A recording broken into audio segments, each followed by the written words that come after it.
Pour complaire à son prédécesseur, qui l'a aidé à obtenir sa place, la mère des Mondonnet a décidé de donner le nom de Pierre Lefebvre à l'école élémentaire. Elle a menti à ses conseillers pour emporter la décision, car non seulement elle a déclaré que les enseignants étaient d'accord, alors qu'ils n'avaient pas été consultés, mais elle a approuvé et signé le compte-rendu qui précise même lors de quel conseil ces enseignants auraient manifesté leur approbation. Nous nous sommes constitués en collectif pour lutter contre cette décision, avons protesté dans la presse et sur les réseaux sociaux, nous appuyant sur de nombreux témoignages des violences perpétrées par Pierre Lefebvre dans sa classe du temps où il était instituteur. Aujourd'hui, cette affaire est dans les mains de la justice administrative, qui devra juger de la pertinence de cette dénomination. Tout le monde comprendra aisément qu'il n'est pas question, 30 à 50 ans après les faits, de prouver quoi que ce soit. Lorsqu'on est amené à prendre une décision, on utilise tous une sorte de curseur qui se déplace en fonction des arguments pour et contre. Quels sont les arguments pour le nom de Pierre Lefebvre ? Il semble bien qu'il n'y en ait qu'un. Flatter l'ego de l'ancien maire. Cette décision n'apporte rien aux habitants des Mondonnet, en dehors d'une certaine notoriété dont il se passerait bien. Une recherche sur le mot bruet en artois ne donne qu'un seul type de résultat. La commune a eu la bonne idée de changer de nom. Quant à Outreau, comment imaginer que c'est une jolie commune du Pas-de-Calais quand on tombe sur ça ? Comment sera connu les Mondonnet quand cette histoire arrivera à son terme ? Et combien cela aura-t-il coûté à la commune en frais de justice ? Pour des accusations abracadabrantesques, dont on peut dire c'est pas qu'elles se dégongent, c'est qu'elles font pchit.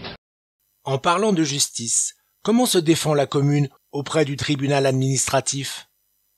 Depuis le 20 novembre et la pose de la plaque, le cabinet d'avocats qui défend la commune des Mondonnet a peut-être découvert un roman inédit de Pierre Lefebvre, en passe de concourir pour le prix Nobel de littérature, ou une symphonie tout juste achevée qui sert d'hymne au Costa Rica.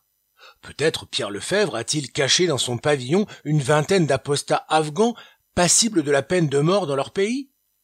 Même si toutes ces hypothèses sont du domaine du possible, elles ne font pas bouger notre curseur d'un poil.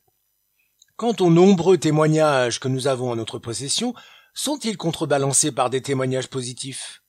Il semble que oui. Comme nous l'avons dit plus haut, il n'est pas question de prouver quoi que ce soit.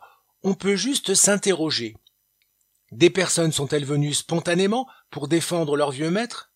Sont-elles liées d'une façon ou d'une autre à l'ancien maire ou à l'équipe en place ? Passons-les en revue. Les témoignages sont au nombre de 5. 4 femmes, que nous appellerons Liliane, Fanny, Émilie et Brigitte, et un homme, que nous nommerons Fabien, ont accepté de déposer pour la partie adverse. Liliane déclare que Pierre Lefebvre était un enseignant strict, mais qu'elle ne l'a jamais vu frapper personne. Loin de nous l'envie de contester son témoignage, mais faut-il préciser qu'elle est actuellement conseillère municipale et qu'elle a voté pour la dénomination de l'école ? Fanny, quant à elle, a un très bon souvenir de la classe de neige, ce qu'on comprend aisément. Elle n'a pas eu d'ennui avec lui, dit-elle.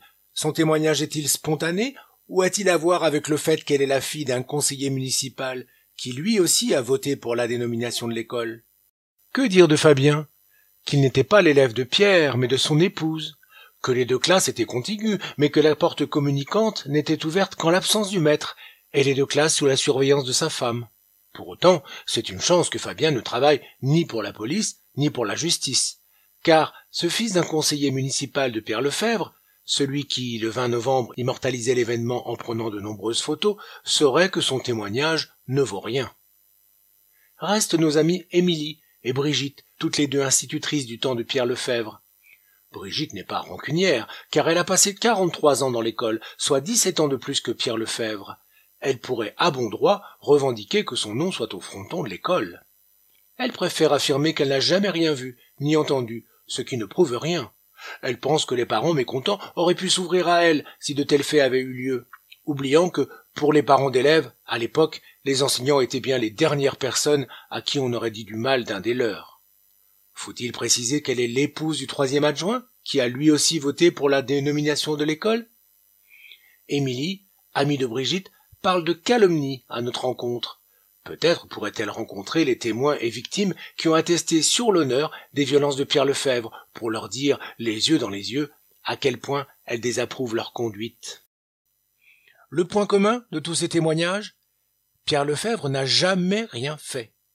Ils auraient été nettement plus crédibles s'ils avaient parlé d'une gifle, d'un coup de pied au derrière, d'une remontrance injustifiée. Quel instituteur peut-il se vanter d'être parfait? Ce qui manque également, c'est leur opinion quant à la décision de la municipalité. Aucun d'entre eux ne déclare que s'il est bien une personne qui mérite de donner son nom à l'école, c'est bien Pierre Lefebvre. Car, même s'ils avaient raison, une classe de neige réussie, un comportement normal pour un instituteur, une absence de rumeurs, ne saurait justifier qu'on donne son nom à une école.